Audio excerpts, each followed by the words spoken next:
that'll be in the 7:30 hour, and look forward to talking with both of our guests then. But for now, we have to remember that we are rhinos, not lions. We are rhinos. We do what we have to do in this moment. And some of the clips that Henry and I put together for you will speak to what some of our national leaders are saying. And on Friday, we will have Mayor Brandon Johnson, who I'm certain will have a few things to say about what's happening. Tomorrow, Jamal Cole, the founder of My Block, My Hood, My City, will be with us. And Rich Logis, leaving MAGA, will be here as well. So we are rhinos. We are rhinos, not lions or any other animal in the kingdom. We are rhinos, and we have to use our rhino strength to let folks know that we're here. We have to knock over some tables. We have to stand up, and even if we're sitting down, we have to let them know that we're here.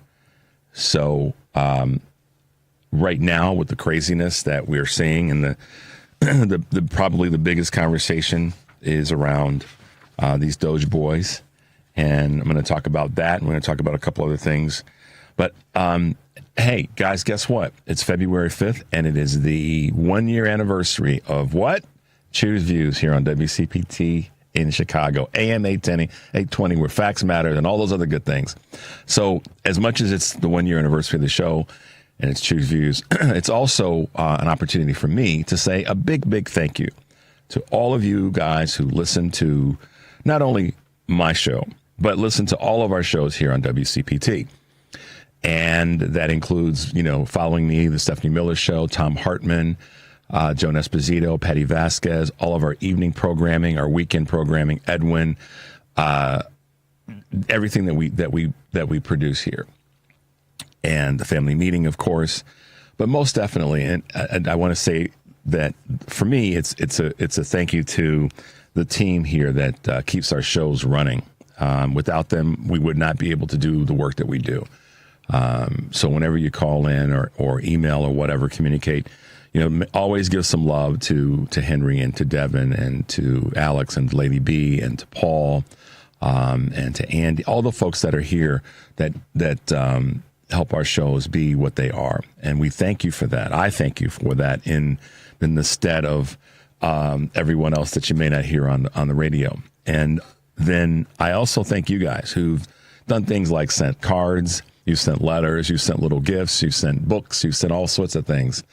You've sent wonderful emails, ones that are informative, ones that are challenging, and oftentimes help with the cleanup on aisle 7. You guys have sent text, and they are always helpful, informative, and many times there's some cleanup on aisle 7 in that. And your calls have always been great, and they're compelling, and most definitely ones that capture our attention and require us to think out of the box sometimes, and to push us to do an even better job. And that's the thing that I've committed to every single day, and I hope I've done a decent job of getting there. Also, I want to thank the guests that we've had. I mean, have we had some great guests? I mean, like to hear from you guys in that space. We've had some great guests over the past year, and they range from a little bit of everybody and from different factions of the progressive conversation.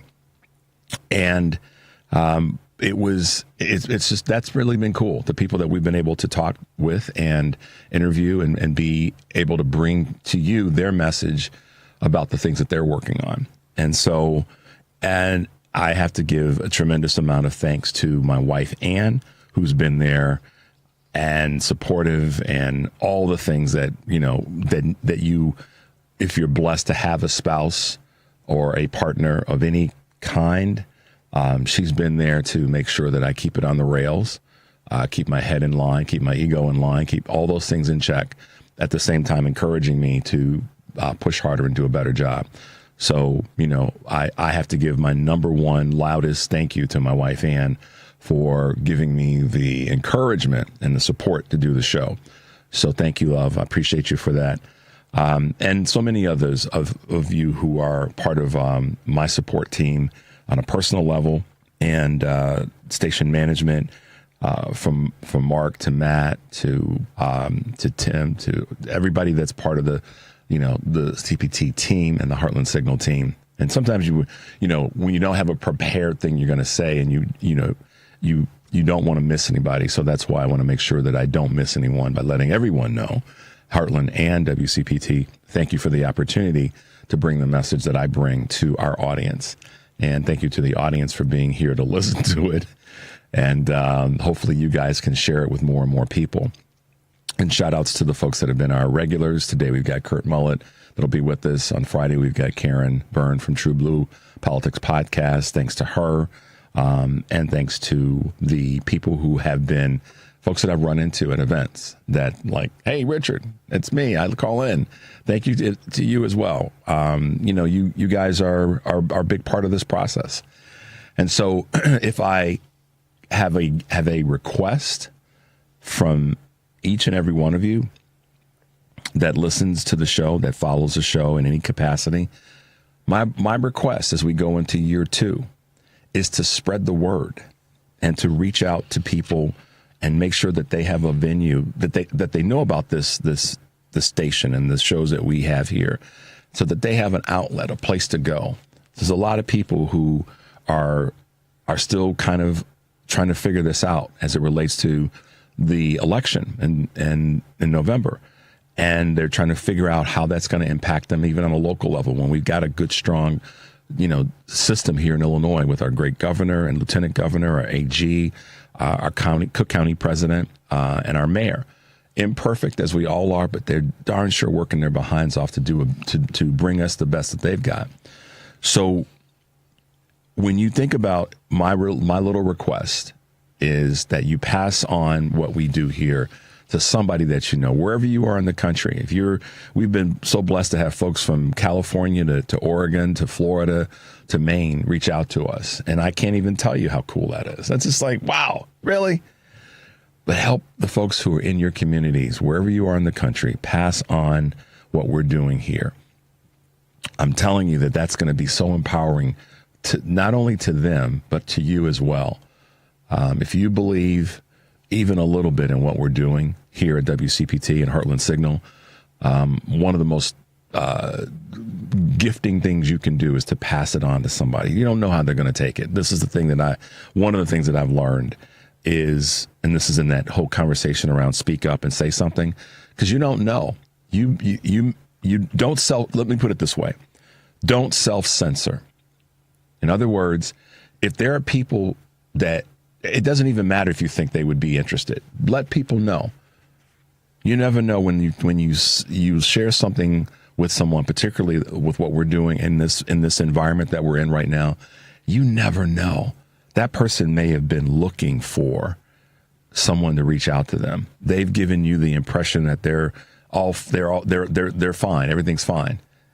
And they are, but in this space, this current environment that we're in, they were just hoping somebody would reach out to them and say, hey, there's this station, there's this organization, there's this group of people that, they're progressive in their conversation and in their shows. You might want to check them out. Pass it on. You don't know.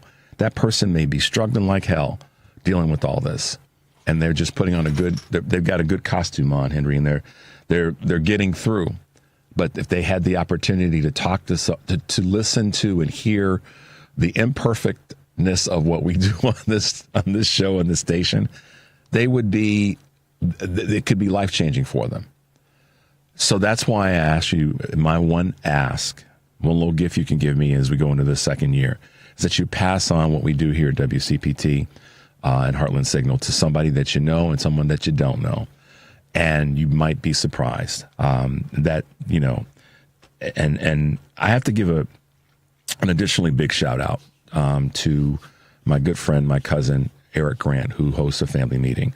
Eric's a great guy, y'all. He is tough as nails, and he's a great dad. He's a great husband. He's a great friend. He's a great businessman. And I have to give my shout outs to him, because were it not for me being able to be on the family meeting for the time that I've been on, that I wouldn't have been here. And I have to give us an additional special shout out to Joan Esposito, because I guested on her show on a number of occasions. And Joan, that means a lot to me. And I appreciate that those opportunities came my way.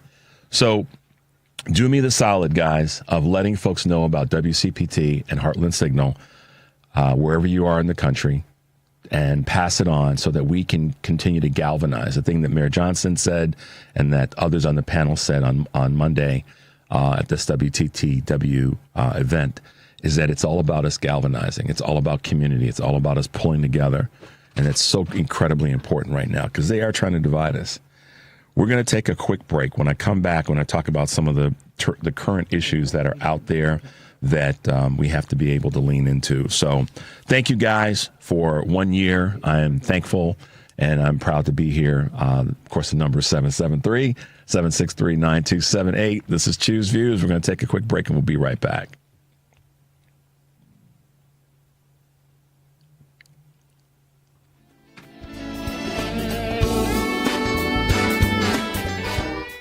This is a WCPT moment in labor. In the summer of 1881, 2 decades after the Civil War, 20 African-American laundresses met at a local church in Atlanta to form the Washing Society, a trade organization which looked to create a higher uniform wage and greater work autonomy for laundresses, also known as washerwomen. Through the help of local preachers and door-to-door canvassing, the Washing Society grew from 20 members to 3,000 in only a few weeks. The workers went on strike and faced opposition from their employers as well as the local politicians. The Atlanta City Council proposed a licensing fee for their organizing efforts. The strikers agreed to the fee in exchange for self-regulation. In the end, the City Council rejected the proposed fees and the laundresses prevailed. The impact of the strike led to increased wages for some, but showed that African-American workers, including women, were vital to the New South economy. This has been a WCPT moment in labor. We're working for your rights. WCPT 820, Chicago's progressive talk, where facts matter. It's Choose View with Richard Chu on WCPT 820, where facts matter. Hey guys, welcome back to Choose Views. Good morning. If you're just waking up, U.S. job openings as we go over to Choose Views news hit a 3-month low in December, pointing to a slowing labor market.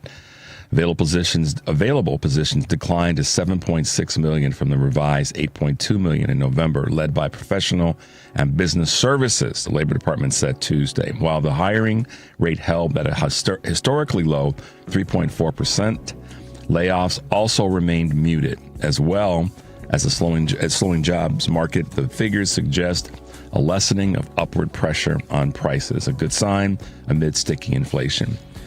Estée Lauder, the cosmetic giant, which owns brands such as Clinique, MAC, and La Mer, is cutting as many as 7,000 jobs and restructuring in efforts to stem slowing sales, particularly in Asia.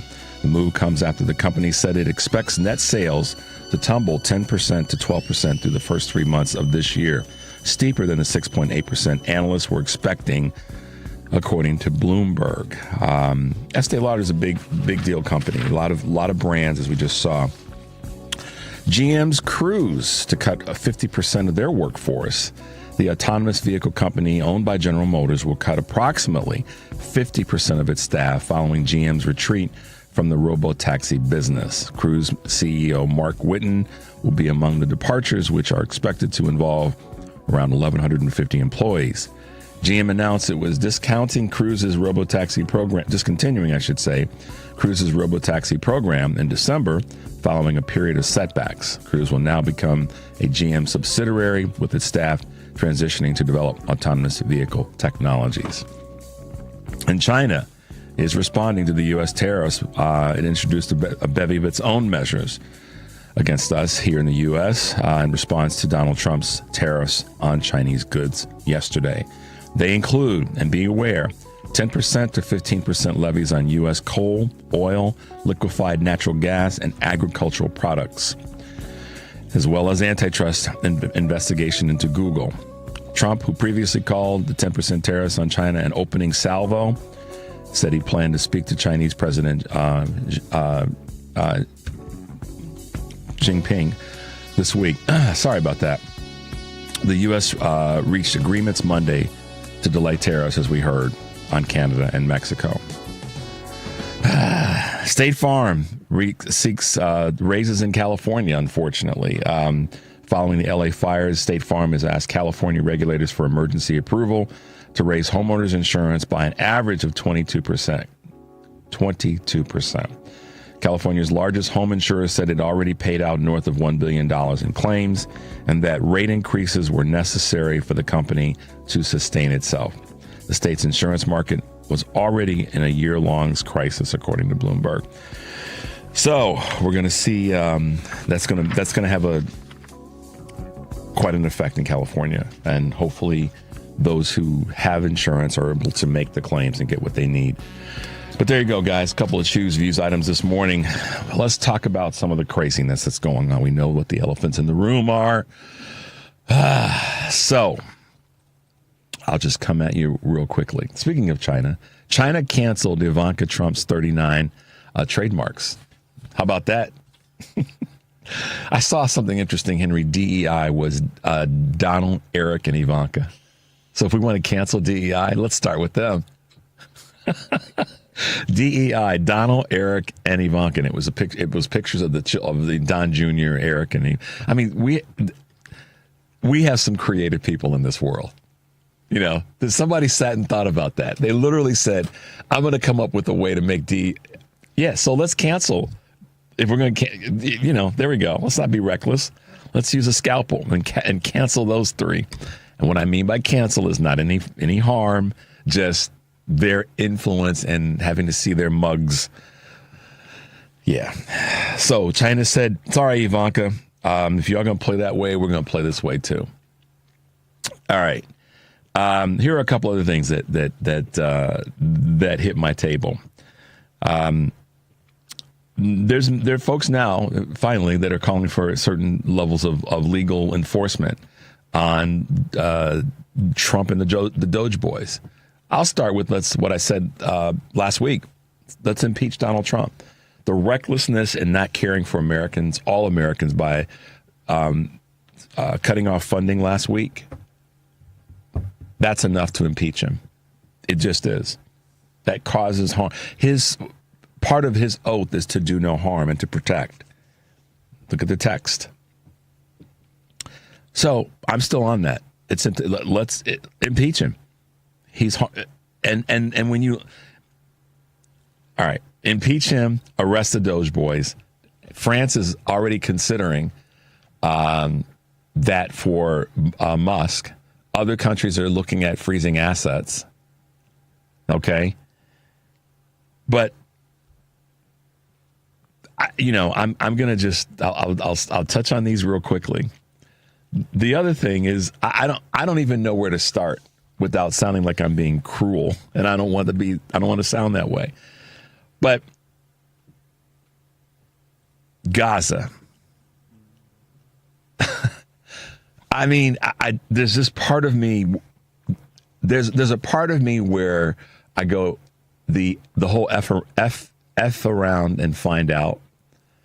I don't want that to sound cruel, because people in the folks that are in that part of the world, Palestinians in particular, are suffering because of the Israeli military and because of Netanyahu, not because of the United States of America or other countries that are on their side. They're suffering because of that retaliation. And that's the truth. It is. So I'm careful in this case there's part of me that can go down that path of what folks in certain communities didn't do or decided to do during the election. We already know that. And the frustration for me is that I don't know if do I have a solution for the folks that were severely disappointed by a protest vote or a non-vote or an uncommitted. The reality is it keeps coming out of the mouths of people like me. We tried to tell you. Now, as he said he would do, or at least he was in a crowd of people that said that that's what they wanted to do. He wants to take over Gaza. I mean, part of me says, okay, what's next? Greenland, the Panama Canal, now in Gaza. What's next, y'all? Is he going to roll up on the UK and say, hey, we don't like the fact that, and fill in the blanks?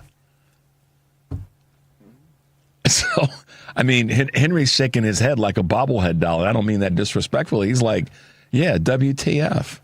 We tried to tell folks. We really did. We worked really hard. And so many people who were running around calling former President Biden and former Vice President Harris, they were calling them. And listen, this time last year, right after the beginning of the show, I was saying, stop referring to him as Genocide Joe. I was saying that then. And look what it got us. Look what it got specific people of those communities that referenced him as Genocide Joe. And then as we got through the spring and then into the summer, and we transitioned our candidate, y'all still were saying, calling Joe Biden this, calling Joe Biden that. Then that messaging just flipped over to Vice President Harris. And now this knucklehead says that the U.S. is going to take over Gaza, going to get rid of and move people. But y'all were too smart. You knew everything. Your arrogance. It wasn't even willful ignorance. It was the arrogance that bothered me. The arrogance that you all need to shut up and Joe Biden is genocide. See where you, I'm stumbling over my words, and I know that I am, because I'm trying not to say that now, because there's babies that have been slaughtered in this part of the world.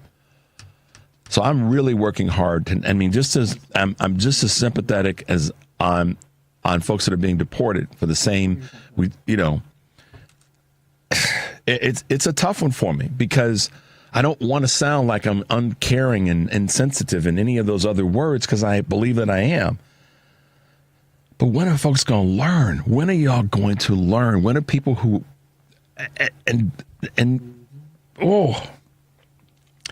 it's frustrating, because here's where we are.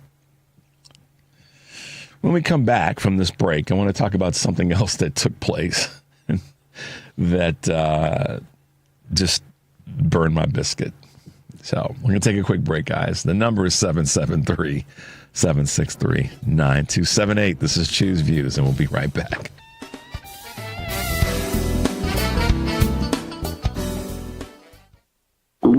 Oh no, stomach issues again? Stomach issues? Who are you? Your pancreas. I could be the real reason for your diarrhea, gas, bloating, stomach pain, or loose oily stools. I thought it was my stomach. People often do, but any of these symptoms could mean having a condition called exocrine pancreatic insufficiency, or EPI. With EPI, the pancreas doesn't release enough enzymes to break down food, but EPI is manageable. Use the symptom checker on identifyepi.com and speak with your doctor. That's identifyepi.com. Sponsored by AbbVie. You're listening to WCPT 820. Here's the latest Chicago weather update. From the Weatherology Weather Center, I'm meteorologist Jennifer Wojcicki. A winter weather advisory will go into effect tonight. We'll see a few spotty snow showers here for today, then changing to freezing rain possible late. Cloudy skies with a high in the mid-30s. Winds out of the southeast around 5 to 15 miles per hour, gusting as high as 20. Tonight, a chance for freezing rain, cloudy with temperatures holding steady. Thursday, skies will become mostly sunny, high around 43 degrees. That's your latest Chicago weather update. Currently, it's 27. This is WCPT 820, where facts matter. Welcome back to Choose Views with Richard Chew on WCPT 820, Chicago's progressive talk. Hey guys, welcome back to Choose Views. I'm going to throw you another moment of frustration and just, it's not even can you believe it. It's yes, you can believe it and all that. So, I haven't been one to watch the Super Bowl, like can't wait till Sunday to sit down and watch the Super Bowl in a long time.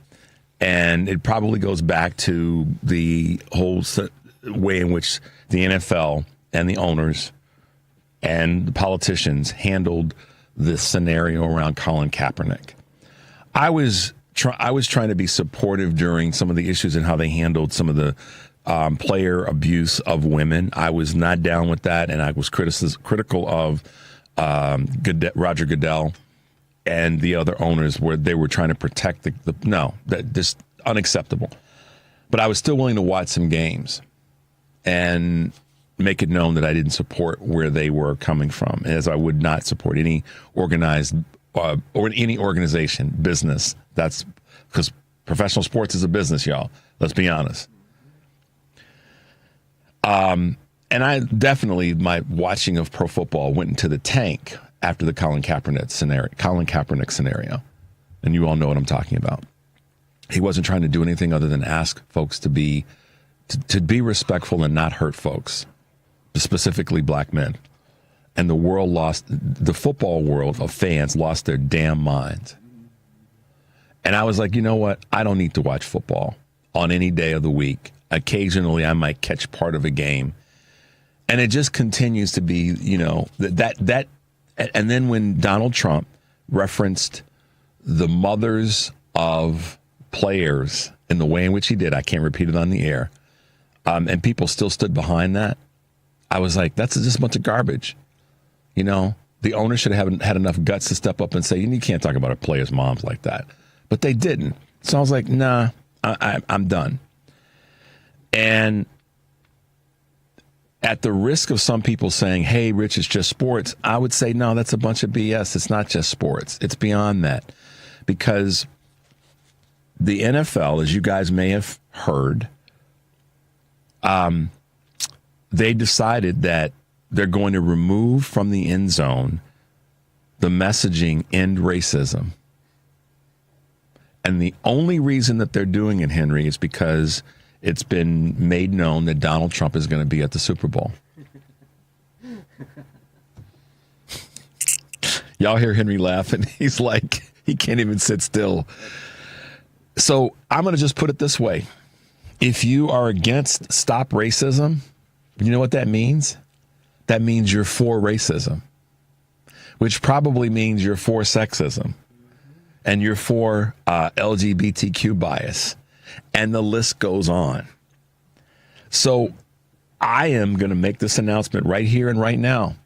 I had been thinking about, I'll probably watch the Super Bowl this year.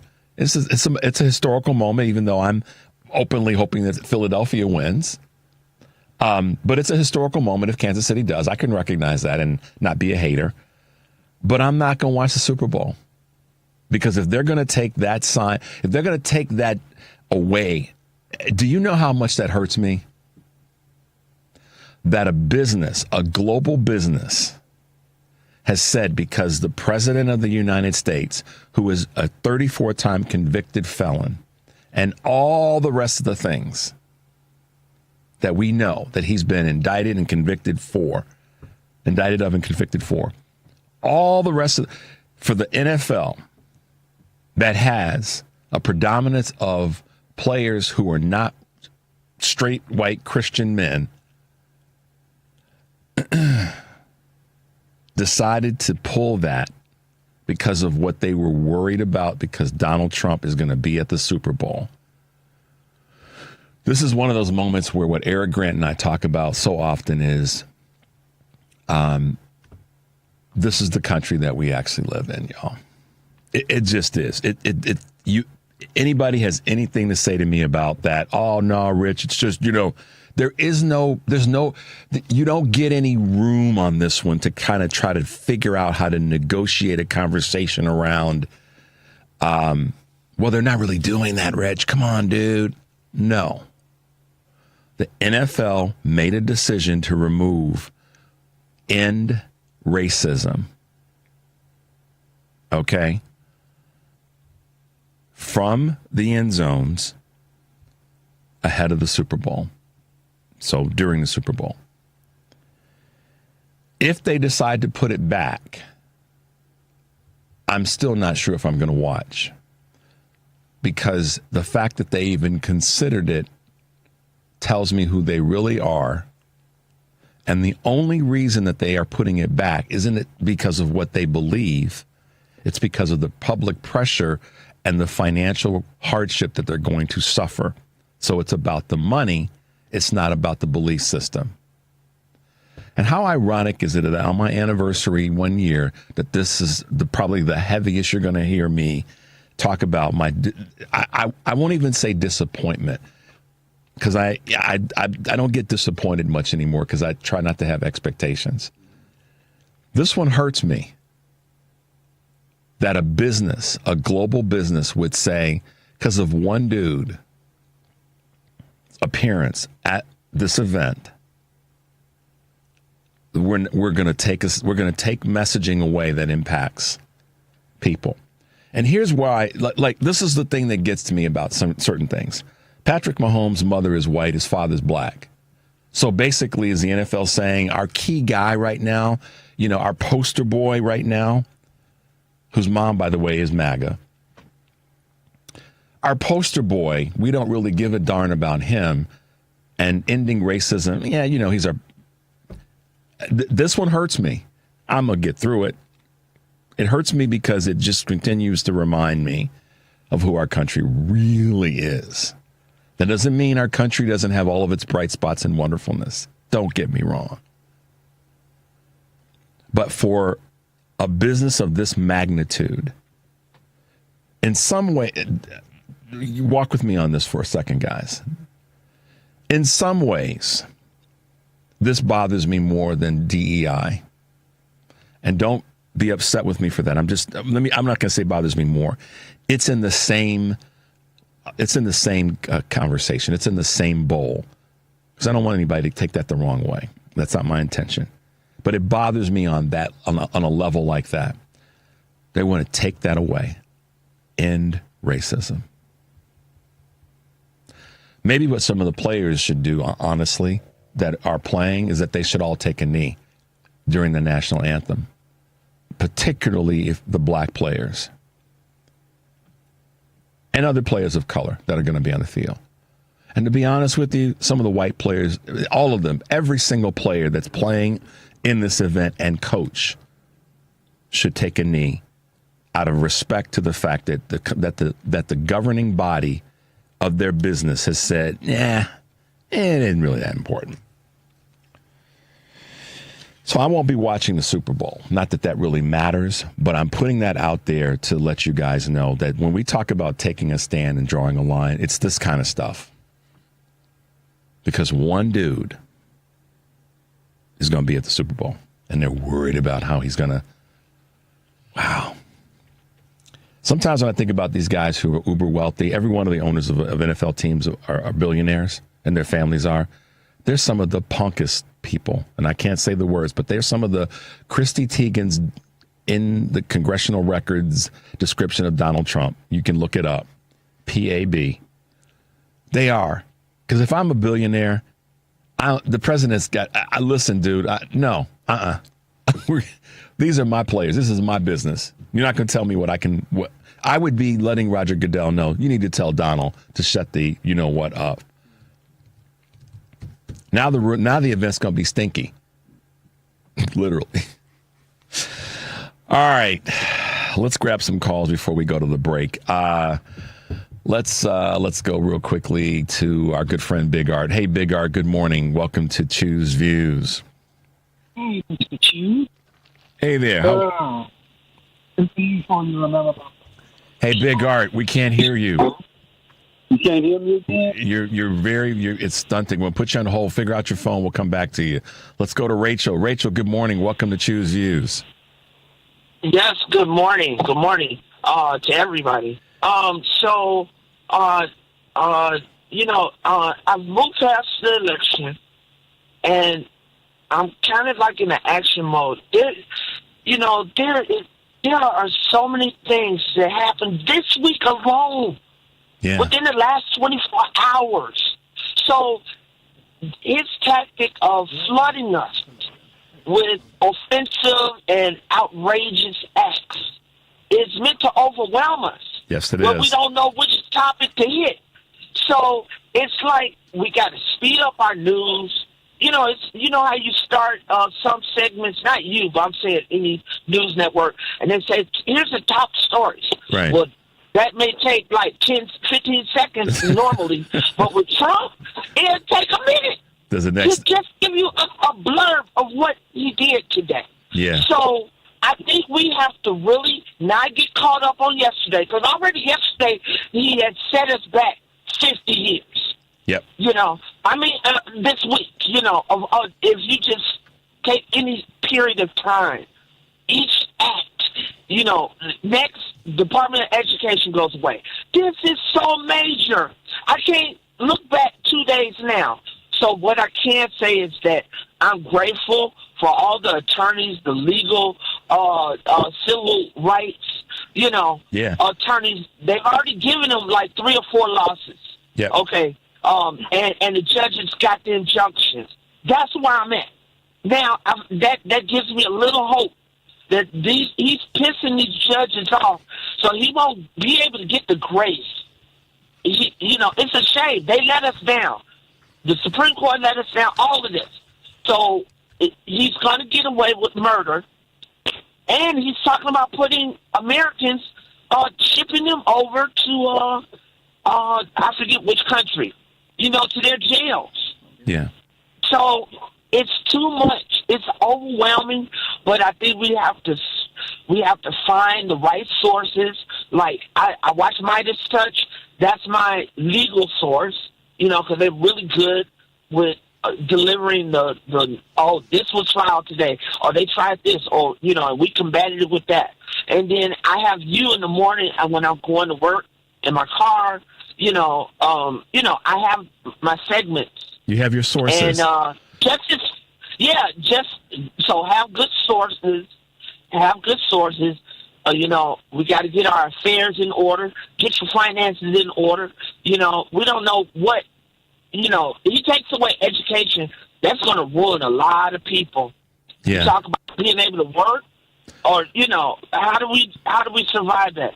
And I think the blue states, we need to, you know, I have faith in Pritzker to make alliances with the allies that Trump has alienated. Yep. Make Rachel, sure that Ireland knows that we love them.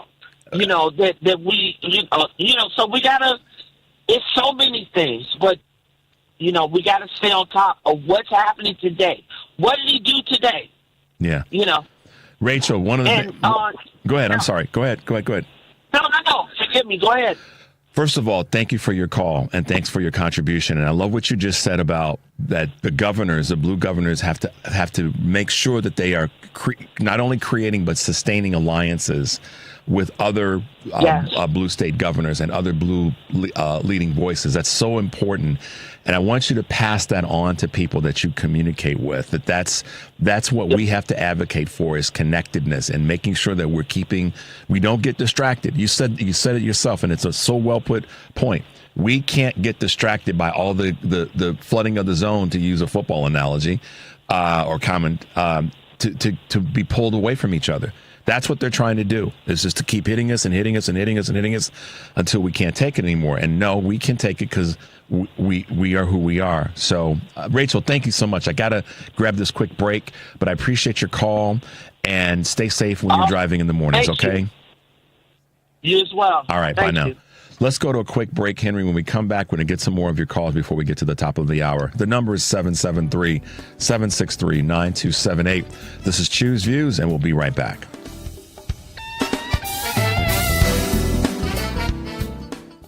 Imagine having all the money you need for retirement, all the income, every month, guaranteed. That's Secure Future Investor. Secure Future utilizes an indexed annuity tied to growth in the U.S. stock market, but without any risk of loss ever. That's right. No matter what happens in the market, your investment can never decline. Down years, you're insured against any losses. Boom years, your retirement account grows exponentially to increase your worth. Whether the market is up or down, Secure Future Investor can set you up with guaranteed money for life income. It's the difference between thinking you have enough money to retire and knowing you're getting that retirement check every single month for the rest of your life, no matter how long you live. Over 40 years old? Call now. 888-509-2228. 888-509-2228. Sponsored by GP Agency, Inc., Raleigh, North Carolina. Licensed in all states. Performance may vary. Consult with your financial professional before making an investment decision.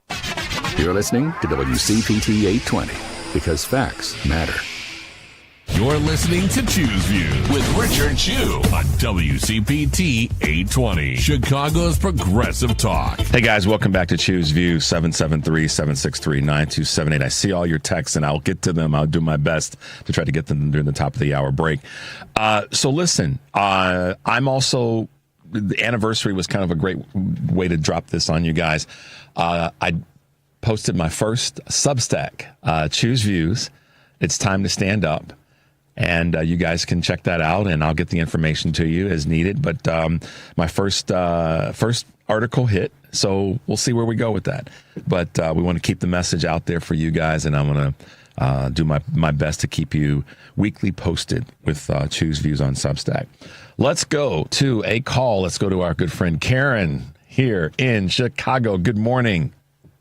Hi, good morning. Well, first of all, let me wish you a very happy anniversary and express my extreme gratitude to you for being here for all of us, but for also allowing me to occupy some space and voice my numerous opinions on the subject of Project 2025 and just what we saw. The FAFO portion is happening with Gaza as well, and I take no joy in telling people, I told you so. Yeah. But, you know, this is the thing. For months and months, there were articles out there saying that Jared Kushner was eyeing beachfront property in Gaza and, you know, perfect place to build on. And, you know, Lawrence O'Donnell was kind of tempering it a little bit, saying, you know, kind of framing it as this is just a distraction. He is not going to be able to do that. And I just never would have, I did not have Elon Musk in our treasury on the bingo card. So I don't know what evidence he has that Donald Trump and Jared Kushner are going to do exactly what they say they're going to do. See, your point about Lawrence, Lawrence may be right, but that's the point. I think he is right. It is a distraction. But more importantly than it being a distraction, it's the craven craziness. Yes. That why would you even do that in the first place and give people any indication that we don't give a damn? I mean, exactly. That's the disregard part. The disregard for the Palestinians. Yeah. The absolute disregard. And I mean, well, and I don't know, but like, you know, Donald Trump, if you don't know, is a racist. But shame on the NFL for and I don't know why. I don't know why we had to tell people. Like, people didn't know that he's a racist. But, like, you know, Roger Goodell and the NFL, why? What is the point of that? Again, Donald Trump did not win a mandate. Nope. Okay? He did not win the plurality of Americans' votes. He won the popular vote by 1.5%. Just because of that, I would have watched the Super Bowl. I mean, they are less than perfect. We all know that. How they treated Colin Kaepernick. By the way, Colin didn't vote. He was not a voter. I hope he's voting now. I know. Okay, I'm just that aside. You know, we have got to be allies. You know, I have to be an ally. And this is not okay. Just like what Target did is not okay. I didn't expect anything better than Walmart, but this is not okay. So I'm tapping out on this.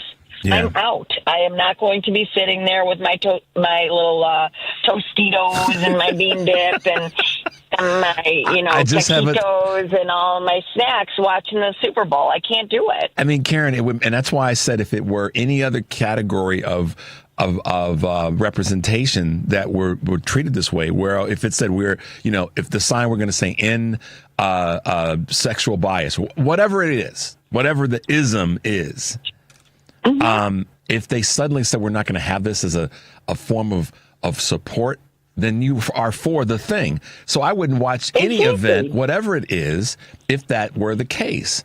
So it hurts me personally because it's specifically the words racism. And but it would be the same if it said in sexism was in the end zone and they decided to take that out. I couldn't even stand looking at a person that would say, well, I'm going to still watch the Super Bowl, irrespective of the community. So, yeah, it's racism, this is not a hard one. It should not be a hard one for anybody. It really shouldn't. Racism is a cancer. It is a blight on our society. It needs to be eradicated. Yep. And instead, all of these businesses are caving in and saying, and like you said, they're basically saying, hey, we're okay with it. Yeah. We're okay with the racism. We're okay with the sexism. We're okay with the transphobia, with the homophobia, with all of it. You know, like all of these different companies doing away with the DEI. So, we have to take a stand. And they're talking, people are afraid to get out and protest because of his threats of, imposing martial law. Why can't we just go ahead and shoot peaceful protesters? Why are we using rubber bullets in Freedom Plaza? Why can't we shoot them actually in the legs? We have to use our voices in any and every way that we possibly can, because this is a war on all of us. And I'm so grateful too. And then I'm going to let you go because I know you have other people waiting. But, thank you, Democrats, for getting out there and speaking in the volumes that you did with the language that we are all using out here. Yeah. All the MFers, all the, 4-letter. That's how I feel. I am a walking 4-letter word nowadays. So, Karen, hey y'all, Karen's got a sandwich sign walking around, and it's got a bullet point list of nasty A words, and she's like, "Yep, that's who I am." If you got a problem with it, too, blankety blank bad. And listen, on any given day that ends in Y, I'm out there, I'm like screaming, swear words. My husband's like, oh my Lord, what have you done to my wife? She never swore like this. Well, but here we are.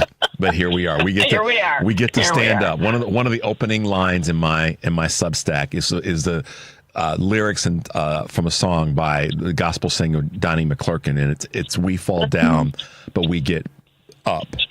And so we're getting up right now, y'all. So, Karen, thank you for a great year of you being a part of the show and being a great friend.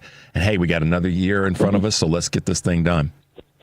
Yes, let's do this. Thank you. Oh, and really quick, I saw in the news when I was sitting in the dentist chair, there is a new brewery opening up. It's Diversity House. If people don't know about it, look it up.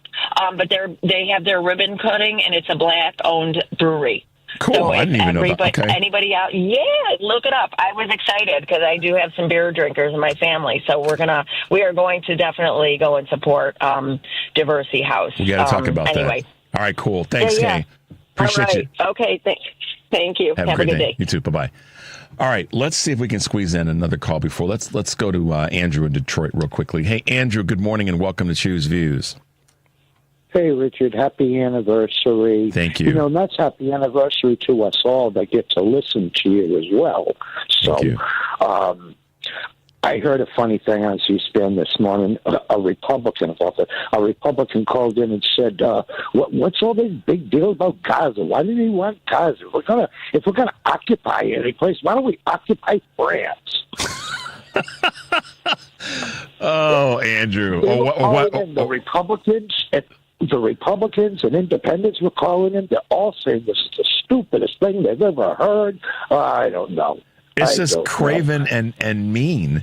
It's to even say it, Andrew. Whether we were to go forward with it or not, to even say that and to have that kind of public disregard for the Palestinian folks. I mean, I hear you, Andrew. I'm doing my best this morning not to curse vehemently.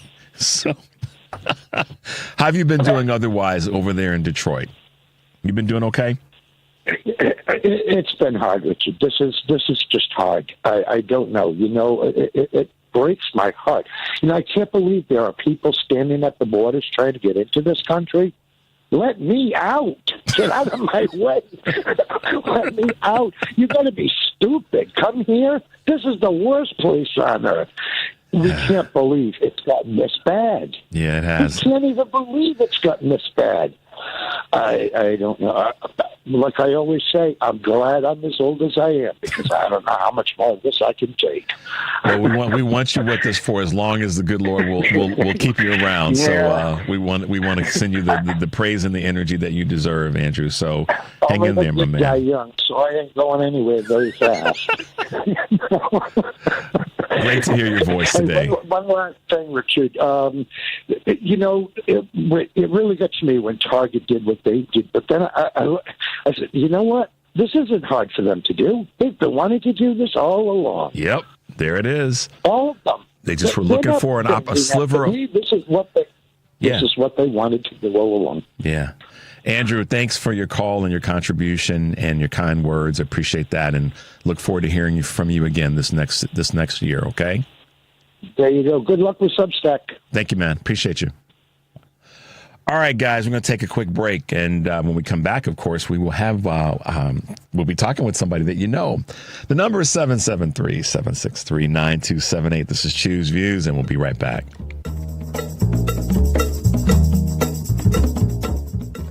Check up on health with Chris Whitting. What can you do as a parent to reduce your teenager's crash risk by 30% or more? Certified driving instructor Timothy Smith has 3 tips. The first is spend that 50-plus hours behind the wheel with them over 6 months. Teens disproportionately get involved in rear-end crashes. They don't get taught how to use anti-lock brakes properly. So teach emergency braking. Maintaining a 4-second following distance from the cars in front of them will severely reduce rear-end crashes. Signing a crash-proof contract, I call it. Anything that's written doesn't have to be too formal, but it sets out in writing between you and your team the fact that you're going to spend time and effort, and there are certain benchmarks, and if they go afoul of those, if they speed, if they use a cell phone, if they have multiple passengers, if they're caught drinking, there's some painful penalties there. And if you put it in writing, you don't end up negotiating it every time. With Checkup on Health, I'm Chris Whitting. Amazon Business offers smart business buying solutions, so you can spend more time growing your business and less time doing the admin. Learn more at AmazonBusiness.com. AP News. Good morning, I'm Ed Donahue. President Trump is suggesting the U.S. take over the Gaza Strip. His message to Palestinians. I don't think people should be going back to Gaza. I think that Gaza has been very unlucky for them. They've lived like hell. They lived like you're living in hell. The idea is being rejected and denounced. Saudi Arabia weighed in quickly, noting the kingdom's long call for an independent Palestinian state was a firm, steadfast and unwavering position. Similarly, Australian Prime Minister Anthony Albanese told reporters that his country has long supported a two-state solution in the Middle East and that nothing has changed. Rafah resident Taysir al-Siyam told the AP, Trump's remarks are wrong. We'll remain in our homes and on our land. We will not leave, not to Egypt nor anywhere else. Nothing worse can happen to us than what has already happened. I'm Karen Shamas. Iran is praising recent U.S. cuts in foreign aid as it looks for President Trump to give a message on nuclear talks. The president signed an executive order to reimpose his maximum pressure on Iran, suggesting he wants a nuclear deal with Tehran. We had no threat when I left office. Iran was not able to sell oil. Nobody was buying oil because I said, don't buy it. If you buy it, you're not doing any business with the United States. The Trump administration is pulling almost all USAID workers off the job worldwide.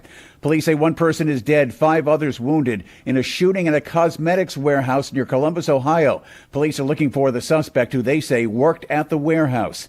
President Trump will sign an executive order later today designed to prevent people who were biologically assigned male at birth from taking part in women's or girls' sporting events. Disney easily topped first quarter expectations, thanks in part to the box office success of Moana 2. This is AP News. China tariffs are impacting the Postal Service. It looks like Americans may have to pay more for products from e-commerce sites like Shein and Temu because the U.S. Postal Service is not accepting parcels from China and Hong Kong, only letters and flats. This comes after the Trump administration put 10% tariffs on Chinese goods and ended customs exemptions that allowed shoppers to avoid duties on packages under $800. Experts say Temu's bulk shipping to the U.S. before customers get their goods should help that company versus Shein's direct-to-customer model of shipping. China says it will take necessary measures to protect its companies and urge the U.S. to stop politicizing economic and trade issues. I'm Julie Walker. Retired Lieutenant Colonel Harry Stewart Jr., a decorated World War II pilot who was one of the last surviving members of the famed Tuskegee Airmen, has died. He was 100. I'm Ed Donahue, AP News. This is 820 AM, WCPT Willow Springs, and streaming worldwide at WCPT820.com. We are Chicago's progressive talk, where facts matter. Now, your WCPT 820 weather update. From the Weatherology Weather Center, I'm meteorologist Jennifer Wojcicki. A winter weather advisory will go into effect tonight. We'll see a few spotty snow showers here for today, then changing to freezing rain possible late. Cloudy skies with a high in the mid-30s. Winds out of the southeast around 5 to 15 miles per hour, gusting as high as 20. Tonight, a chance for freezing rain, cloudy with temperatures holding steady. Thursday, skies will become mostly sunny, high around 43 degrees. That's your latest Chicago weather update. Currently, it's 27. Millions of Americans take medicine like Ozempic and Zepbound. Many of them are overpaying by thousands of dollars a year. These GLP-1 medications for diabetes, weight loss, and more may not always be covered by your insurance, but GoodRx can help. GoodRx helps you save every month on prescriptions at over 70,000 pharmacies nationwide. Best of all, it's free to use. Check GoodRx to save on GLP-1s. Just go to GoodRx.com/GLP. That's GoodRx.com/GLP. GoodRx is not insurance, but can be used instead of insurance, including Medicare and other federal and state-funded programs. Alexa, play WCPT. WCPT from TuneIn. Welcome back to Choose Views with Richard Chu on WCPT 820 AM, where facts matter. Take it away, Richard. Hey, guys, welcome back to Choose Views, 773-763-9278. We'll grab your calls, but we got to take care of a couple things. Today, 2 to 5, Joan Esposito will be taking your calls, talking to Tiffany Muller of In Citizens United, Democratic strategist Keith Edwards, Indiana University political professor Marjorie Hershey, and Heartland Signal's Rich Eberwein, with 3 stories you might have missed from our digital newsroom. Live, local, and progressive, weekdays 2 to 5 here on WCPT. And then tonight, Patty Vasquez will be joined by filmmaker Michael Graff and Gabe Roth, executive director of Fix the Court, a nonpartisan, nonprofit organization that advocates for the non-ideological fixes that would make the federal courts, and primarily the Supreme Court, more open and accountable to the American people. Driving it home with none other than Patty Vasquez, 5 to 7 p.m. here on WCPT. And guys, get in your questions. We're obviously celebrating 1 year on the air. We thought it would be fun to do an interview to mark the occasion, not the kind that I normally do where I'm interviewing folks on the show every day, where I ask the questions, but an interview where you ask me questions and I provide the answers. So I'm inviting you to submit a question to me to answer on a video recording that we'll put online and play on the air later in February.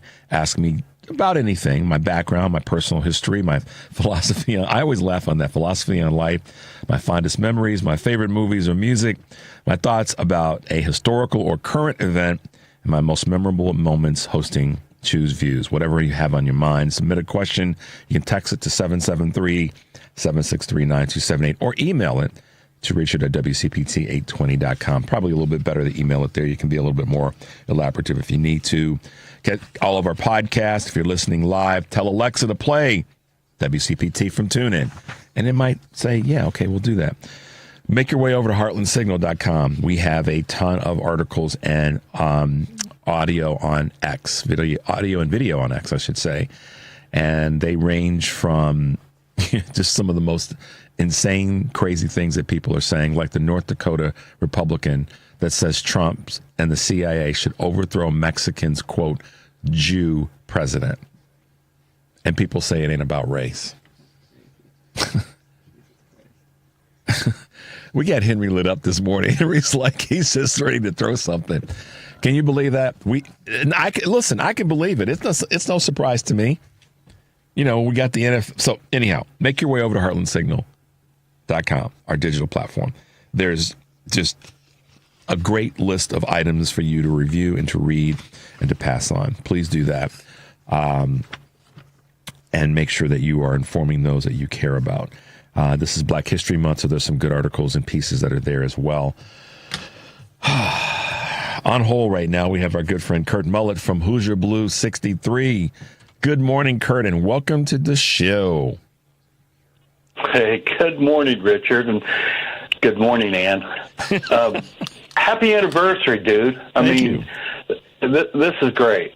You have made such an impact on so many people, and you need to realize that, okay? Be proud of what you've done. Just like me, you reached out to a normal dude from Indiana and gave me this opportunity, and now we become friends, and you don't understand the impact you've had on people. So thank you. I appreciate everything you've done. Yeah, and I appreciate you saying that, and thank you. I also appreciate the opportunity to have been able to do it, and I am so thankful for that, because I think, kind of one of the things that I believe a lot of us all want to be able to say, and it particularly becomes this way as we get chronologically older. What impact have I had on society? What am I leaving as a thing that people can say about me that's a good thing? And that's not to be selfish, but it's a goal to have had some pride in the time that you were here on Earth. Okay, and this will be one of those opportunities that I got to have an impact in a positive way on people. And I'm thankful for that. Believe me, when I tell you, I'm extraordinarily thankful and humbled by it. And the people that I've been able to connect with, like you and so many others. And it's cool. And I'm going to continue to work my behind off to do a good job for anybody and everybody that listens and follows not only my show, but this station, because I feel like I owe that to the people that listen to our programming. So I'm excited about this next year and what we're going to be able to do, given all the hell that we're facing.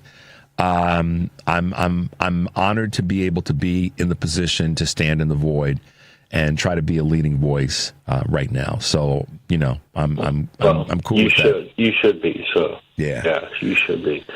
So I gotta go ahead. I'm sorry. Yeah, no, you go right ahead, because I have a clip. I have a clip that I want to play. That after the clip, I want to then get your thoughts as it relates to something that we've talked about in terms of standing up and fighting. So I want you guys to listen to this clip that Henry and I put together from Senator Brian Schatz from Hawaii. If you want to change an agency, introduce a bill and pass a law. You cannot wave away an agency that you don't like or that you disagree with by executive order or by literally storming into the building and taking over the servers. That is not how the American system of government works. That's number one. Number two is, it is true that there will be suffering all over the world. There already is suffering all over the world as a result of this. But it's not just that. It's that instability from starvation and disease will visit us in the United States of America. There is a reason that U.S. aid is an arm of American foreign policy, and it is because we understand that a stable world means a stable America. That's Senator Brian Schatz from Hawaii. And the reason I wanted to play that clip, I have another one that I want to play, but I want to talk about this first, and then we'll go to the next one. Oftentimes cats like you and me will say, privately and publicly, the Democratic Party needs to come to the party ready to break some stuff, and to come to the party ready to let folks know that we're not playing around. to use the basketball analogy, let's throw some elbows. And he's one of those voices. And I'm hoping that they've heard the call that we can't vote for any of their garbage. We can't give them any passes. We can't think that maybe they're going to have any reasonable way of thinking or interacting. They're not. And the elected officials, whether it be the local person in a community all the way up the chain federally, have got to draw the line in the sand and say no. And I just want to get your take on that way of being as we go forward.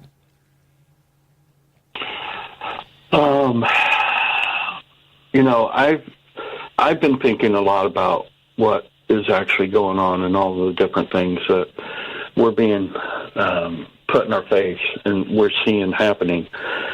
And I've gone to some dark places here in the last few days. I mean, I've been struggling with things because I don't have the optimism that a lot of people do, and that just tears me apart from within, because I've always been a very optimistic person. I've always looked at things, in a positive way. I love the attitude that a lot of these politicians are having, and they're speaking up. But you know what? It's too late.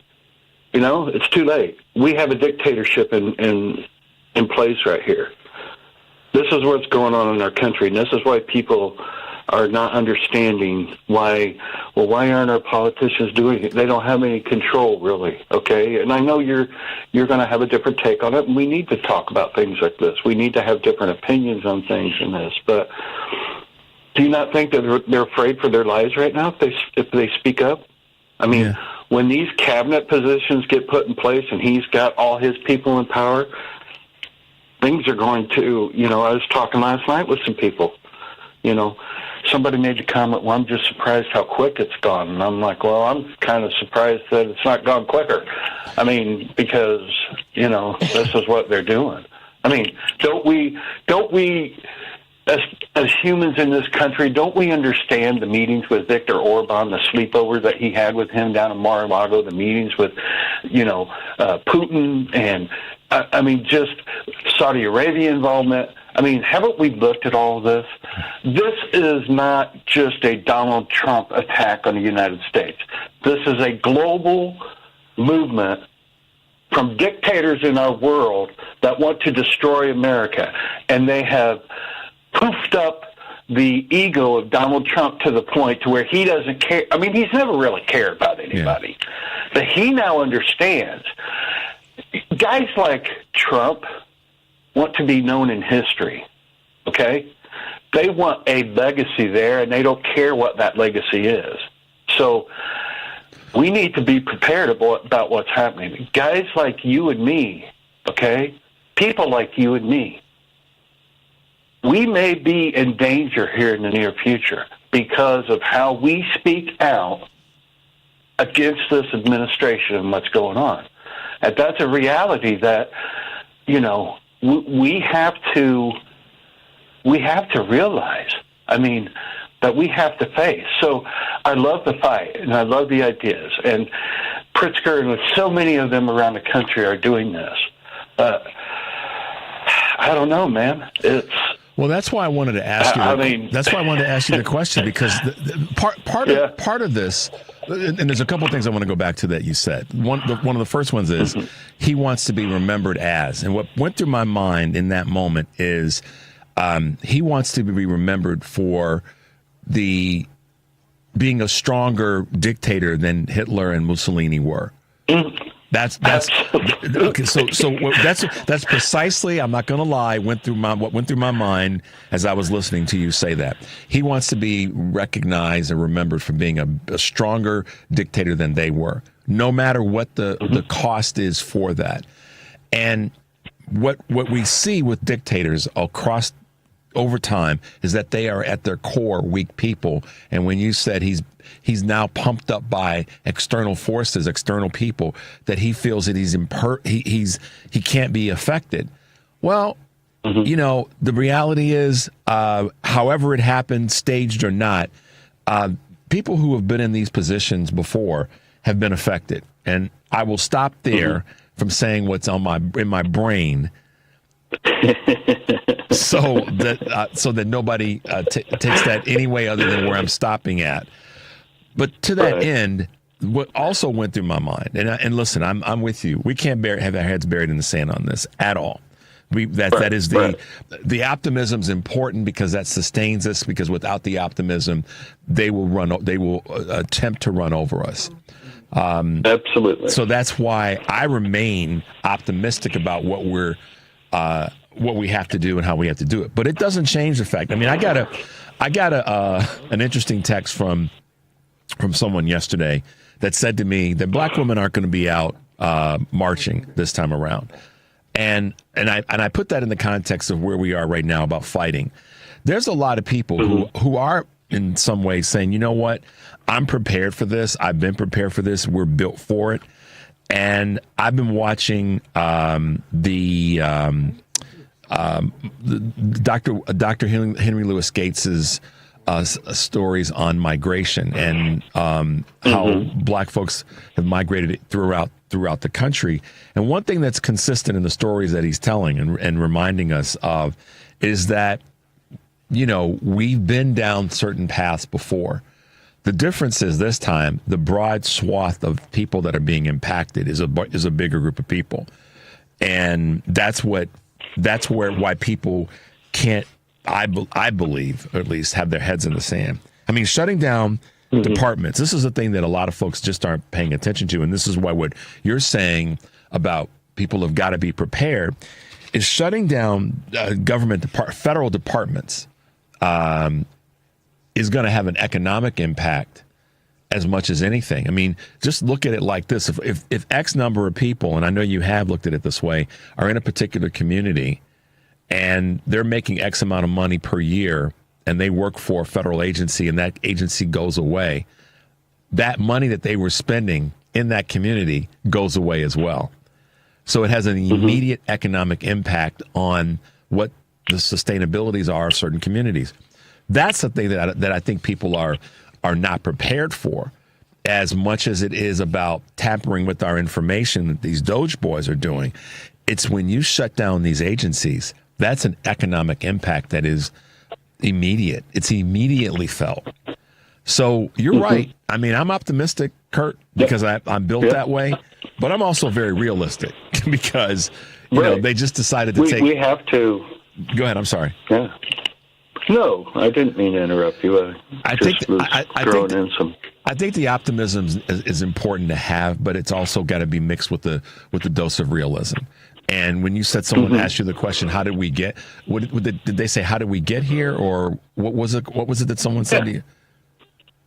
Yeah, how did we get here, or what? You know, we got here slowly people don't understand. by not paying attention to what's going on around us, and by denying. Yeah, well, me and you have talked about this many times. How did we get here? Racism. I mean, until people understand. I mean, I know people hate hearing that word, but you know what, people? That is why we are where we are right now, because of racism. And racism is not just, I'm sorry, I'm starting to get excited here. You know me. Racism is not just color. Yeah. It's not just color. That's right. Racism is your hate towards anyone who ain't like you, okay? And we see this, and this is the empowerment that these people have right now in our country. These are white supremacists that want to just look at their district. People are saying, well, they can't do that. That's against the law. They don't care about the law. This guy's proven he doesn't care about the Constitution. And this is what gets me, these people out there who support him and call themselves patriots. You support the guy who we've never had in the history of our country, a dude in charge that is basically ripping apart the Constitution every single day. Yeah.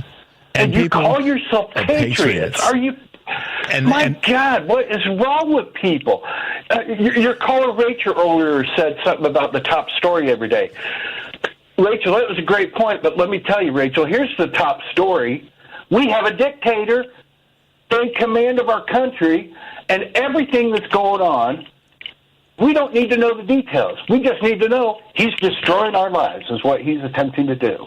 So, someone sent me a text that said, here's one for you in terms of fighting back. Someone sent me a text that says, I think we need to quickly go into the U.S. Capitol and take out Elon, Trump, etc. now in all caps. And, the other thing that went through my mind, Kurt, when you were talking about what he wants to be remembered as or seen as, what crossed my brain is the idea that we could have a quote unquote civil war. And I don't mean civil war in the sense of our civil war in the 1800s. I'm talking about one where the people who feel that they got what they wanted fight against the people that have been opposing that. And that's where there's these daily scuffles, if you will, and it's concerning. That part is concerning to me because I think that there are going to be people, and I've already seen it in some micro ways, that are empowered to try to go after other folks that are in opposition to the current administration. I've seen. Yeah, I that kind of thing is what I'm looking at and trying to pay attention to more than ever because, just like what the NFL did. Yeah. People are afraid of him. That's all fear right there. They're bending the knee and kissing the ring because they fear the wrath that he can bring down on them. What cracks me up about that, Kurt, and I guess this is just how I'm built. I'm a billionaire and I own an NFL franchise, and I'm part of an organization of other owners. I can't support that. I'm going to be loud and proud and ask. What are you going to do to me, Donald Trump? I'm a billionaire. I have access to a lot of things. Yeah, you're the president of the United States, but we have take a billionaire that decides to get with other billionaires that don't like this and then start to move in the direction to remove him from office. It boggles my mind. It's like these guys, at their core, they must be kind of weak. But Richard, they have access to everyone's information now. Your social security number, your bank accounts, they have access to everything. Yeah. It would not take anything for somebody to go in and completely wipe out your funds. Completely. That's what the power that these people have now, the power that Elon Musk has brought to this. And he's got this power. We with sensible thinking understand why, because he bought this election. This was not a fair election. I don't care what anybody says. But that vote's done sailed. We can't do anything about that. Elon Musk bought this election for Donald Trump. And there's a plan with these people. With Elon, with Putin, with Viktor Orban, with Xi, with Trump, with Netanyahu, all of these people, they have a plan, okay? And this is what we're seeing unfolding. So as a billionaire, you got to be careful of what you say because you could wake up in the morning and everything that you own could be taken away from you because we have a dude from South Africa who's here illegally, who the questions on his actual papers, his, immigration status was not done right. Yeah. Has control of your funds now. I don't think people understand what they gained access to. Okay? They could literally wipe you out in a heartbeat. That's what they want. They're doing this for control. If you don't bend the knee and do what we want you to do, this is what we're going to do to you. And you know what? We got the power now to do it. So stop us. Yeah. Well, I think that's it. I think that's it. I think that last part. Yes. And so for folks that are listening, I get that. What Kurt said. Don't get this conversation wrong.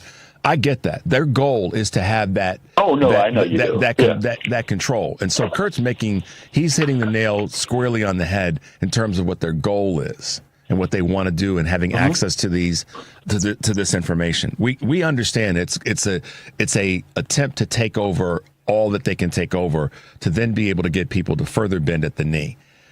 And so I get that too. Richard, look, if you're okay, let's just throw out a scenario there. If you're white or you're black and you're transgender and you're getting a Social Security check or whatever, they have access to all of that information now. Yeah, so I know. How they are going to they're going to. Okay, so you're transgender, you're getting this. Okay, all your money's gone, because this is the hate that they have for people, even though that's less than 2% of our population. Yeah. They hate it. They hate people like that. So, and I know you got to go. There's so many things that we could, that's the thing with me and you. And we could talk for 4 hours and still not cover everything. So, yeah. Well, listen, man, I appreciate you being with us this morning and reminding people to stay plugged in, because this is the fight that we're up against. Yeah. So, hey, I'm a bit of a sarcastic person. I stayed up all night working on this, Richard, okay? Okay. Happy anniversary, Richard. We've got you on our mind. And you know where that's from, brother. Yes, I do. Happy anniversary, dude. Thank you, man. I appreciate you, man. Have a good day, Kurt. Yeah. Thanks so much. You too, buddy. All right. All right, man. Bye-bye. See ya. That's Kurt Mullet, y'all. Cruiser Blues 63. Check him out. He is putting it out there. Okay, we're going to take a quick break because we have our two guests that are calling in right as we speak. The number, of course, here is 773-763-9278. This is Choose Views, and we'll be right back.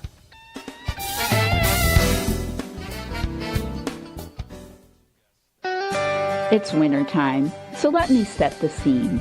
Snow falling, remote log cabin, the fireplace crackling as you snuggle in your enormous blanket.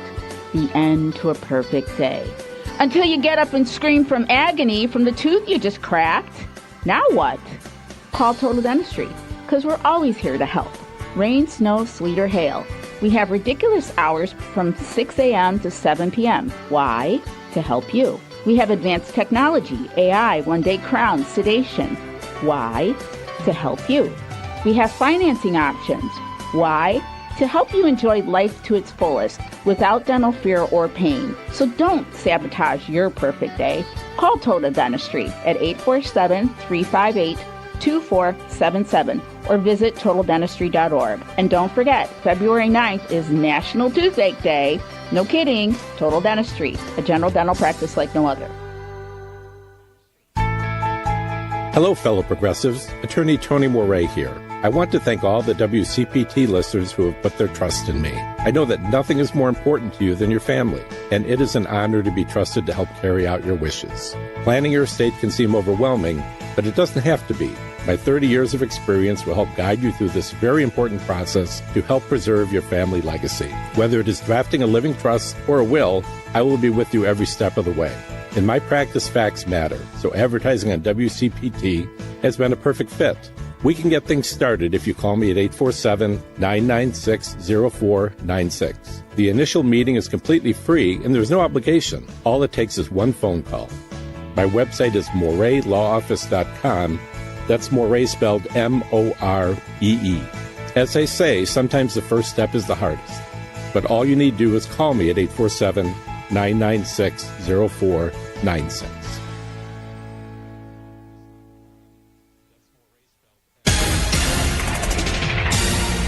You're listening to WCPT 820. Here's the latest Chicago weather update. From the Weatherology Weather Center, I'm meteorologist Jennifer Wojcicki. A winter weather advisory will go into effect tonight. We'll see a few spotty snow showers here for today, then changing to freezing rain possible late. Cloudy skies with a high in the mid-30s. Winds out of the southeast around 5 to 15 miles per hour, gusting as high as 20. Tonight, a chance for freezing rain, cloudy with temperatures holding steady. Thursday, skies will become mostly sunny, high around 43 degrees. That's your latest Chicago weather update. Currently, it's 27. Chicago's Progressive Talk, WCPT 820, where facts matter. It's Choose View with Richard Chew on WCPT 820, where facts matter. Hey guys, welcome back to Choose View, 773-763-9278. Nothing like a dose of Kurt that says, yeah, pay attention, y'all. I've been saying it. But also, yes, the reality of these Doge boys and having access to information is no joke. And I'm not joking around about it. The fight that has to happen doesn't go away, though. It just doesn't. So we are in those crosshairs. We don't know what's going to happen. We can speculate, but the reality is we have to be prepared for those things that he mentioned, because I agree with him that we need to be mindful there. So we talk about health. We talk about lots of different things on our show. We try to always tie it to something that's a local group that may be dealing with things here in the Chicagoland area, but it's part of a greater national conversation. And cancer survivorship is a big part of that in America. We've got some wonderful organizations here in Chicago that speak to that. And one of them is the Advocacy for Illinois for the American Lung Association. We have with us this morning two of our champions in that space, starting off with American Lung Association's Director of Advocacy for Illinois, Christina Hamilton, and local cancer survivor John Anderson III with us this morning here on Choose Views. Welcome to both of you to the show. Good morning. Good morning. Good morning. Thank you for having us. Absolutely. Well, I'll start with you, Christina. And John, thank you for being with us. We'll definitely get to you momentarily. Christina, thank you for being with us. But tell us a little bit about your work as Director of Advocacy here in Illinois for the American Lung Association. Sure. I lead all of our advocacy and public policy efforts related to lung health. So that includes tobacco prevention and education, healthcare access, air pollution and air quality issues, and lung cancer. And of course, that's what we want to focus on today. Unfortunately, lung cancer is the leading cause of cancer death. It's still creating quite a burden in the state of Illinois and nationwide. So a lot of our advocacy is around raising awareness around lung cancer and increasing funding for research and screening for lung cancer. So, Christina, what's the number one cause, or the top causes, I should say, for lung cancer in all communities? We know it's a disproportionately high number for black men and black women, but what are the top causes of lung cancer? The leading cause of lung cancer is still cigarette smoking. About 80 to 90% of lung cancer cases are due to smoking. However, there are other risk factors like radon, which is the colorless, odorless gas that it naturally emits from the ground. It gets caught in buildings. The only way to know if it's present is to test for it. Also genetics, exposure to indoor, outdoor air pollution, occupational hazards, family history, asbestos, and radiation. So there are other risk factors for lung cancer that contribute to the high rate. Okay, got it. Have you seen, in terms of local involvement, given that you're the Director of Advocacy here in Illinois, have you seen energy policy conversation from our local elected officials here in Chicago, Cook County, and even the state in this space? What's your relationship like with them, and what are they doing to talk about this horrible illness? Absolutely. The cancer community and cancer prevention community is very robust in the Chicagoland area and statewide. The state established a 5-year comprehensive cancer control plan in 2022, and it goes to 2027. And that outlines several priorities for the state and different goals that we want to meet and strategies to meet that goal. So that plan guides a lot of the work statewide from organizations like the Lung Association and many other public health organizations, hospital systems, and other stakeholders in lung cancer. So the cancer plan was led by the Illinois Department of Public Health, and then they partnered with organizations across the state to develop that. That is very much on the radar of the Illinois General Assembly, Governor Pritzker. And there's also an Illinois Lung Cancer Roundtable that the Lung Association is a member of. And again, it brings together stakeholders to discuss ways that we can reduce the burden of lung cancer in Illinois. And then finally, there's the Lung Screening Network. It's composed of primarily oncology nurses that focus on lung cancer, but also other healthcare professionals that deal with lung cancer. And I believe there's about 20 states that are members of that, but the founders of it are based in Illinois. That's the Lung Screening Network. So there's several different avenues, get involved in lung cancer awareness in our state and in our city and county. So let me come back to the question about the round table. Is the round table just something that elected officials can be a part of, or is that something that everyday citizens can be a part of? It's mostly everyday citizens, and certainly I think the organizers, which is the American Cancer Society, would be willing to invite elected officials occasionally, but it's primarily everyday citizens and healthcare professionals involved in lung cancer. How often do they meet, and how often, where, and so forth?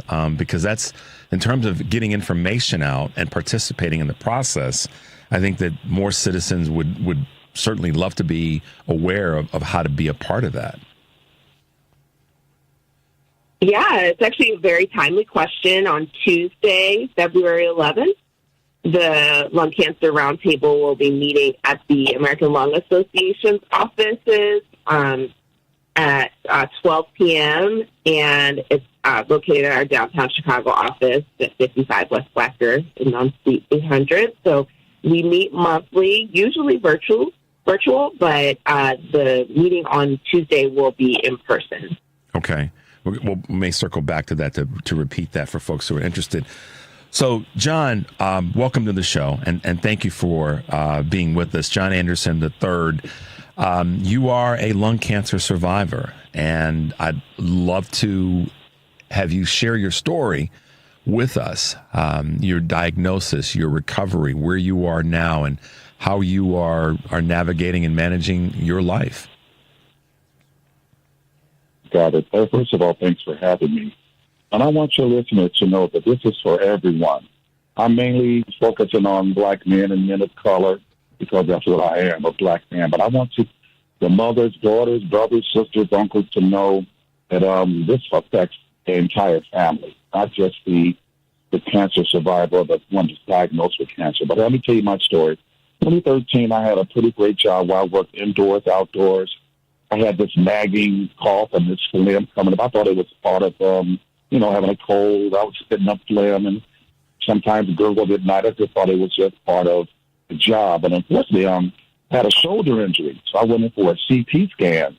And my doctor, after my CT scan, he said, John, don't worry about your shoulder. We want to address this. It's on ball-sized mass in your left lung. Unfortunately, they didn't know what it was. They did a biopsy. And let's say I got my results back like on a Thursday. Because my cancer was so aggressive, I was on the table having my left lung removed that following Tuesday. So it was really aggressive. Now, after that, I thought I was out of the woods. I went through chemotherapy. But unfortunately, the cancer came back in my only right lung. So, of course, I'm kind of concerned. My family's concerned. We tried medication. Wow. No avail. I'm saying, what's going on? But my oncologist at a very prestigious hospital here in Chicago had a meeting of the minds at a round table, and they sent my specimen in. When they came back, I had what they call a rare case of lung cancer. It's called ROS1. Now, because of my genetic makeup and this medication, They were able to give me medication. I'm going to tell you, young man, it pretty much eradicated the cancer in my right lung. I've been taking it since 2015, and I've been cancer-free. My CT scans are great. Of course, that goes with diet and exercise. And I want to just let you know that it's been a struggle with my family, financially, mentally. I'm a married man. I have younger children at that time. Most of them are grown now, but that was, like I said, about 10 to 12 years ago. But it was hard dealing with the medication. It was hard going through the trials. It was a little fear factor too, worrying about, what was going on. But let me tell you something. I want to let everybody out there know that because of some of the disparities within the Black and brown community, we need to start educating one another, asking questions, and along with the round table, the American Cancer Society, American Lung Association, we can make this happen in this round table meeting. I'll be a part of that too, coming up next week. I can't wait. I'm so excited. It's just like the roots of a tree. Get all these people involved, and you start getting questions answered. We now have also, I don't know if you saw, we have commercials for the American Lung Association to get screened. We have billboards. Now, however, dealing with this right now, my children are great. They see me healthy. It's helped me keep my weight off. That's a really big thing. But what it's really focused on is that I am now involved in helping other people, not just men of color, but everybody to know that there is this research that's going on. If you donate, and it's out there, because I'm not going to lie. If I was a young man, I would donate, you do this, do the walk. I was really skeptical that was my money going towards research. Mm-hmm. And I'm here to tell you, I am research. I am walking, living, breathing research, and it does work. Without the research and this medication, unfortunately, I would not be here. So it's up to us as a community, as like she was talking about all of the nurses, the doctors, because when I was first diagnosed, biomarker testing was on it. It's just a tough. It just started. And now it's so, wow, it's outstanding now. It's the numbers, the medicines, the options you have, other than invasive such as chemo and radiation and some pills that just don't agree with you. It can pinpoint something if. Now, however, if it'll work with your cancer and with your, your biological makeup. So I just want to say thank you guys, first of all, for having us. Please know that this affects everyone, no demographic, no color, no financial. It does not care. Cancer doesn't care, That's why one thing we can get together on this round table and talk more about this. And places like you and your radio station, which really, I heard you speaking, and it sounded good. It's kind of what people need to hear to keep this going. I'm serious, to keep it going, because education and just knowing and people helping and some place to go and numbers to call. And Teresa, Christine will give you all the information on those special numbers too after I finish speaking. But I want to say thank you, and there's hope. And don't give up, and remember too, this affects everyone. It affects everyone, not just Black people, white. It affects us all. And thank you so much, young man, for having me to answer all your questions. Well, John, let me get myself together before I reply. You are an inspiration. Anybody that's listening to this show and heard what John just said, and the energy and the passion in his voice after going through what he's gone through, I oftentimes say, when you see somebody that's gone through something greater than you yourself have, that should give you enough inspiration to get up and fight the next day. And so, John, I applaud you for your fight, your courage, your energy, your passion. It's palpable over the phone right now on the air. And I'm so thankful that we have you with us today to let folks know to not give up hope and to stay in the fight. Because in the greater conversation about where we are as a society, it is going to take that kind of energy, that kind of passion, that kind of belief in oneself, but also in each other, to be able to get through what's going on right now in our country and certainly in the world. And I'm not trying to get partisan with you about where we are, but facing the challenges that you faced and coming out on this side, I am so proud of you, and I'm thankful that you were able to share that passion with us this morning. because it takes a lot of courage. It takes a team, it takes a village, as the phrase goes. And thank goodness that you've had those folks in your life to be there as part of it. Christina, let me ask you this quick question.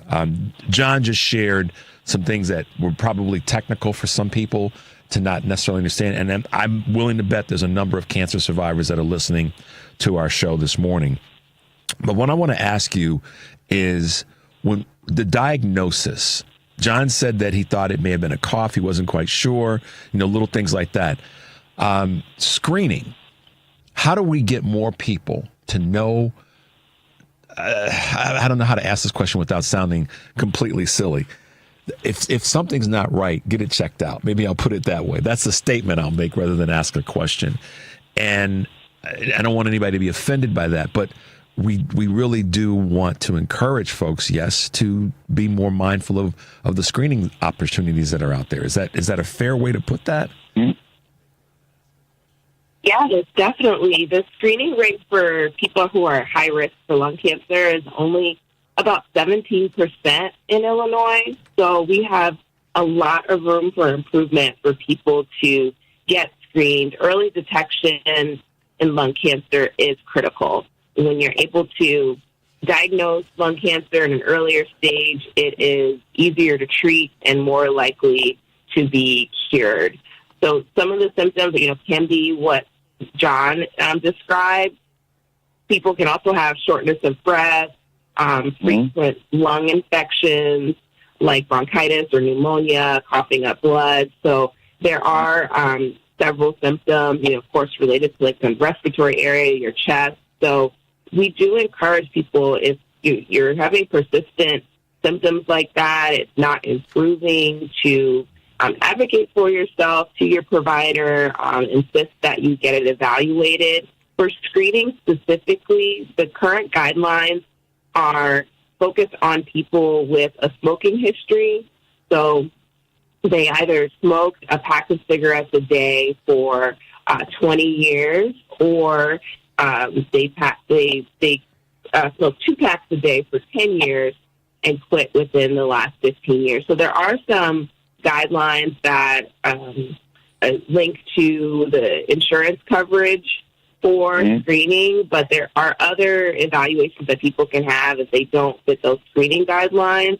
But ultimately, over 560,000 people in Illinois are currently eligible for lung cancer screening because they have that smoking history.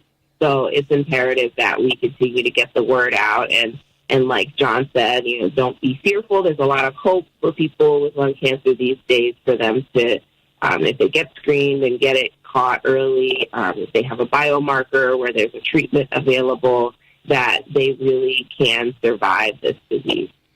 And the Lung Association, Christina, correct me if I'm wrong, here in Illinois, and I would presume throughout the rest of the country, is offering free lung cancer screenings for here in Illinois residents. Is that correct? Yes, for people who are uninsured or underinsured through the Illinois Lung Cancer Screening Initiative, the Lung Association, working with Illinois Department of Public Health, can cover people's screening. We also provide support with in between appointments, transportation assistance, and just links to other resources of common needs that someone going through cancer might have. People can call Lung Helpline to find out more information. It's 844-ALA-LUNG. That's 844-ALA-LUNG, or ALA-LUNG with the numerical version is 252-5864. We also have an email address that they can contact, helplineinfo@lung.org. And we have a website, lung.org/LCS for lung cancer screening-assistance. So there's a variety of ways to contact us to learn more information. But the initiative is focused on getting more people screened and helping to reduce those barriers to people getting screening, such as transportation and lack of information. So one of the easiest things that folks can do then is if they just go to lung.org, there's a lot of information that they can get there and then determine kind of which direction they need to go and which people would be important for them to connect with. Is that correct? Yeah, so they go to lung.org, and we have search bar, and they can type in lung cancer, and eventually they'll get navigated to our local resources. So that's something anywhere. Someone can go anywhere, obviously, in the country, go to that site, lung.org, and then find which is the closest group, and even potentially find out where screenings are in their state. Is that correct? Yes, if they contact the lung helpline, they can describe what resources are available within their state. We have partnerships with screening centers, hospital systems throughout the country, and just knowledge and awareness of other lung cancer resources. So the helpline is the best place to go to actually get some more specific information for your community. And reminder again, guys, next Tuesday, for those who are interested or have a possible concern about someone in your family, the roundtable is going to be a virtual roundtable as well as a live roundtable that folks can go to. And if you could, Christina, let folks know how they can find the roundtable, because I think a lot of people anywhere that can't get to it physically can go virtually and be able to plug into this roundtable. How can folks do that? They can contact us in a couple ways. They can email ilrt@cancer.org. So that's the email address for the roundtable. They can also email info@lung.org to get the specifics for Tuesday. So it'll be hybrid, it'll be virtual and in person at the American Lung Association's offices in downtown Chicago. Fantastic. John, some closing words before we wrap up today. Wow, you got me tingling. Some closing words is that this is about everybody, but I'm going to tell you something. Men sometimes tend to be the providers, and believe it or not, a lot of black men are afraid to go to the doctor because they're fearful they're going to find something, but that's the reason we go to the doctor. But I want people to know that mothers, daughters, talk to your dads, talk to anybody about if they have a symptom or they think they're being Superman, but just go get it checked out. It's so important, because if I haven't had that now, I had great insurance, I have a great support staff, and because my shoulder was injured, if I had no minute for that shoulder, even myself, I wouldn't have went in for my slim till it probably got to the point where it was beyond no return. Yeah. But because of the shoulder injury, even my stubborn behind ended up going to see. So just focus on your health, focus on your family, and what comes behind all of that. Now we have all these resources which I didn't have 10 years ago, Yeah. From biomarker testing to screening to the health, the free, the certain people that have to get tested because of how much they smoke and their age. There's a lot of options now, but those numbers that Christina had, and also the roundtable, we're going to try to do better, to get more information out there to people and the underserved communities, too. That's going to be my goal. Absolutely. Thank you for having me, young man. Absolutely, John. Thank you for being with us, and Christina as well. Thank you both for your leadership and your advocacy and your courage and your fight. So I appreciate you both being with us on this particular morning. Stay safe. We'd love to have you back in the future and to talk about some of the things that the organization's doing and how other roundtables might be happening for folks that want to be able to plug in. But thank you both for being with us this morning. Thanks for getting us out there, and thanks for the opportunity.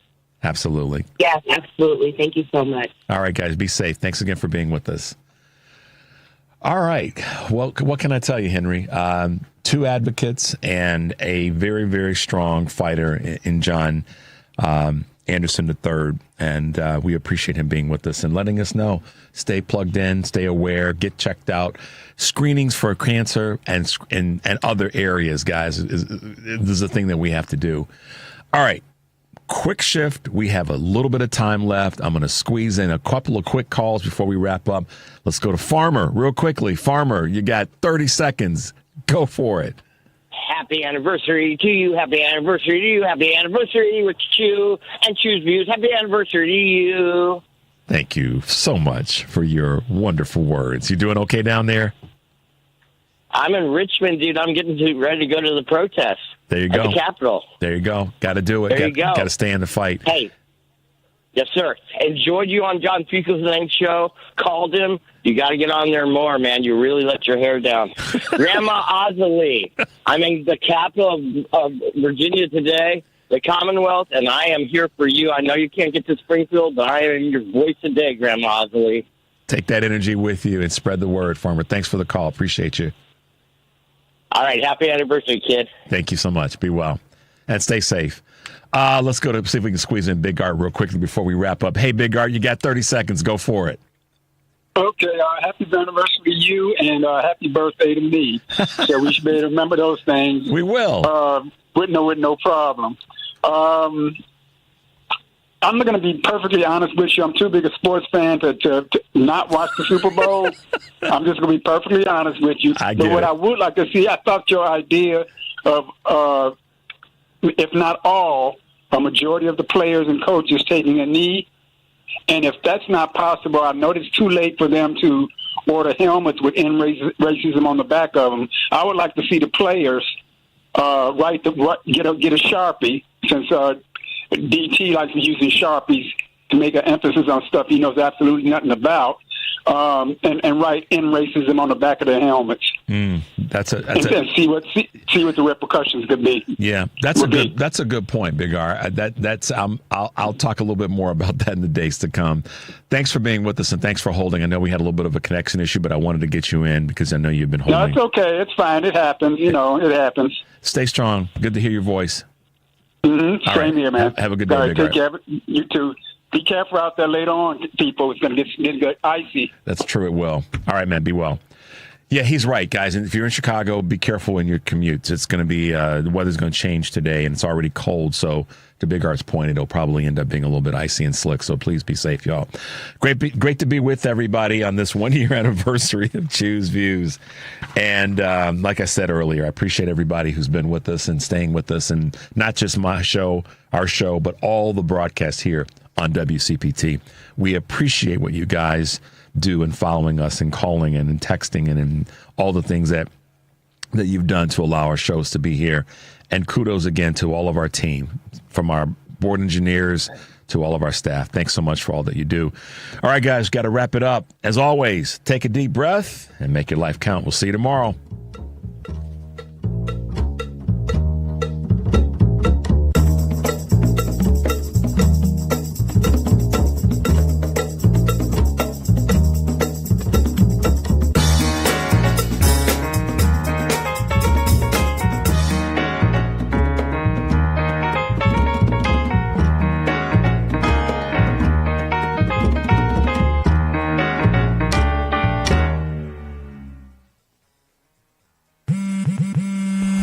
Forward with real unlimited data from Straight Talk this tax season and get a free Samsung Galaxy A16 5G or Moto G Power 5G 2024 with select plans. So you can stream games during Mad March hours, check the weather for April showers, and watch gardening videos about May flowers. Straight Talk, real unlimited data. Available at Walmart and straighttalk.com. Offer valid through 4/15/25. Taxes and fees apply. Requires purchase of single line gold unlimited plan or higher. For network management practices, visit straighttalk.com. If better health, more energy, and detoxing your body are some of your priorities this year, get active with